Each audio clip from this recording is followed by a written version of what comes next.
శక్తి స్వరూపాలైన ఆ తల్లుల ఆశీస్సులు అందుకుంటూ ఇప్పుడు సీతక్క మేడం గారు. జై సమ్మక్క సారలమ్మ తల్లికి, జై సమ్మక్క సారలమ్మ తల్లికి.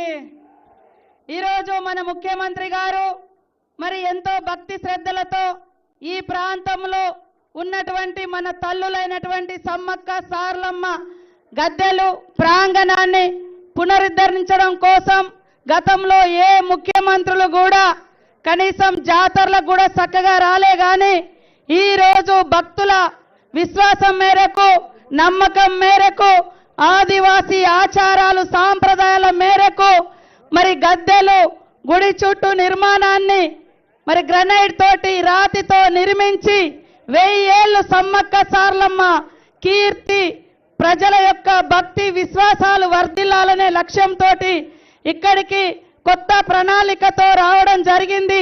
వారికి ముఖ్యమంత్రి గారికి ప్రత్యేకంగా ధన్యవాదాలు తెలియజేస్తా ఉన్నాను.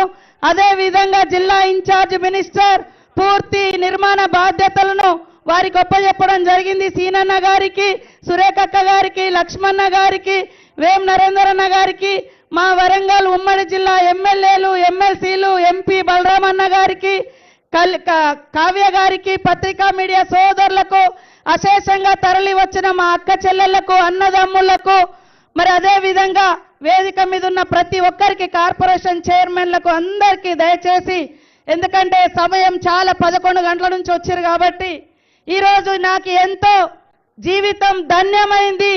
ఒకే ఒక కోరిక, సమ్మక్క సారలమ్మ చరిత్ర మరి ఇప్పటికీ 13వ శతాబ్దంలో మొదలైతే మరొక 1000 ఏళ్ళు ఉండాలి.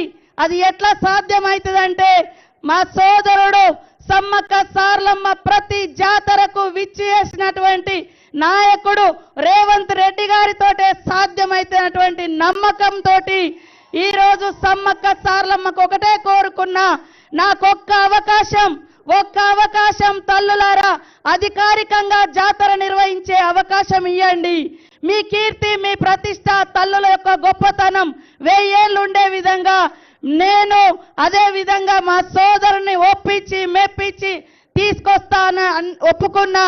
కానీ నేను అడగక ముందే నేను అడిగింది ఆవగింజ అయితే వాళ్ళు మరి ముఖ్యమంత్రి గారు ఏదైనా పర్వాలేదు తల్లుల కోసం నేను సిద్ధంగా ఉన్నా చేస్తాని ముందుకొచ్చినందుకు నిజంగా ఇంతకంటే గొప్ప అవకాశం, గొప్ప కోరికలు మేమేమి కోరం. కాబట్టి దేవుడు బాగుంటే, దేవుడి గుడి బాగుంటే, సమ్మక్క సారలమ్మ ప్రతిష్ట బాగుంటే ఖచ్చితంగా సకల జనులు బాగుంటారు. ఆ రోజు పాదయాత్ర కూడా చేసేటప్పుడు నేను భయపడ్డా, కానీ సమ్మక్క సారలమ్మలు ఆదివాసీ బిడ్డలే, ఆదివాసీ ప్రాంతంలోనే పుట్టిన కానీ సకల కులాలకు, సకల జనులకు, సకల మతస్థులకు ఇక్కడ మరి కొంగు బంగారంలా కోరికలు తీరుస్తున్న తల్లులు కాబట్టి రేవంత్ అన్న మీద కూడా ఆ తల్లుల దీవెన ఉంటది, ప్రజల దీవెన ఉంటదని ఆ రోజు కూడా నేను కోరుకున్న ఆ సంకల్ప బలం ముఖ్యమంత్రి గారి ఆనాటి పిసిసి అధ్యక్షులుగా సంకల్ప బలం సమ్మక్క సారలమ్మ దగ్గర నుంచి పాదయాత్ర చేసి మళ్ళీ జాతరకు 1 ఇయర్లో మరి ముఖ్యమంత్రి హోదాలో సమ్మక్క సారలమ్మ దగ్గరకు వచ్చారు. అదే కాకుండా ఈ రోజు కూడా ఏ ముఖ్యమంత్రులు ముందస్తుగా రాలే. ఈ రోజు గుడి ఎట్లా నిర్మాణం జరగాలి, ఆచారాలు సాంప్రదాయాలు కరెక్ట్ గా ఉన్నాయా లేదా అని స్వయంగా ముఖ్యమంత్రి రేవంత్ రెడ్డి గారే ఇక్కడికి రావడం అనేది ఈ ప్రాంతానికి, ఈ ప్రాంత ప్రజలకు, ఈ ప్రాంత ఇలవేల్పులుగా ఉన్నటువంటి సమ్మక్క సారలమ్మ తల్లులకు వారిచ్చే గౌరవం, వారికి ఉన్న భక్తిని ఇది నిదర్శనం అని తెలియజేస్తూ ఇప్పుడు మరి మన సీఎం రేవంత్ రెడ్డి గారిని మన సోదరుడు మనమందరం కూడా తల్లుల దీవెన ఎట్లా ఉందో బలమైనటువంటి ప్రజా ప్రభుత్వం వర్ధిల్లాలని గుడి కూడా నిర్మించేందుకు తల్లుల బలంతో పాటు, తల్లుల దీవెనలతో పాటు ఇక్కడికి వచ్చిన అక్క చెల్లెలు, అన్నదమ్ములు అందరి సపోర్టుతో మరింత సంకల్ప బలంతో ముందుకు సాగాలని ఆ దేవుణ్ణి ప్రార్థిస్తూ ఇప్పుడు మన మరి ముఖ్యమంత్రి గారిని మాట్లాడాల్సిందిగా కోరుతా ఉన్నాను.